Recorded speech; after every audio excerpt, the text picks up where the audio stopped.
For our devotion today, I want to share one of my favorite stories of Jesus encountering someone in the Gospels. It's the story where he is approached by a man with leprosy. Now, this brief but profound encounter is found in Mark 1, and it begins like this in verse 40. A man with leprosy came and knelt in front of Jesus, begging to be healed. "If you are willing, you can heal me and make me clean," he said. Now, leprosy is kind of rare for us today, but it was common in Bible times, mainly because of unsanitary conditions. The main reason why leprosy is talked about so much in the Bible is that it is a graphic illustration of sin's destructive power. In ancient Israel, leprosy was a powerful object lesson of the debilitating influence of sin in a person's life. And God had given his people very specific instructions on how to deal with leprosy and other skin infections found in Leviticus 13. And I'll sum them up here. Anyone suspected of having this disease had to go to a priest for examination. And if found to be infected, the leprous person would have to wear torn clothes and let their hair hang loose and cover their face just under the nose to stand out from everyone else. And when they would encounter people, they had to warn them by crying out, "Unclean, unclean." A leper was considered utterly unclean, physically and spiritually. There was no known cure for leprosy at this time. And many people believed God inflicted the curse of leprosy upon people for the sins they had committed. Now, those with leprosy were so despised and loathed that they were not allowed to live in any community with their own people. A leper wasn't allowed to come within 6 feet of any other human, including his own family.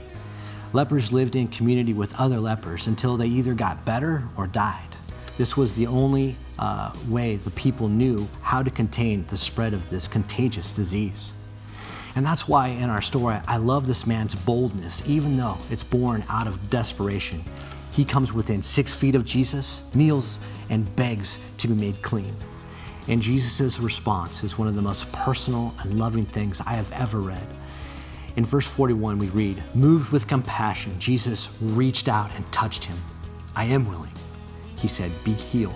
And instantly the leprosy disappeared and the man was healed." You know, I have no idea how long he lived this way, but my love language is physical touch, and I couldn't imagine not being able to even reach out and fist bump people. I wonder how long it had been since this man felt the touch of another person. And that is the amazing thing about the story for me. The fact that Jesus reached out and touched the leper blows my mind. Would you touch a person whom you knew had COVID-19? Probably not willingly.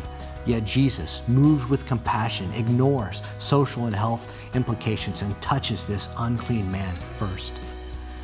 Normally, that defilement would have transferred to Jesus, but he uses this time to prove and to show that he truly is the one and only unique Son of God and heals the man right then and there. So what can we learn from this story as we navigate through this pandemic?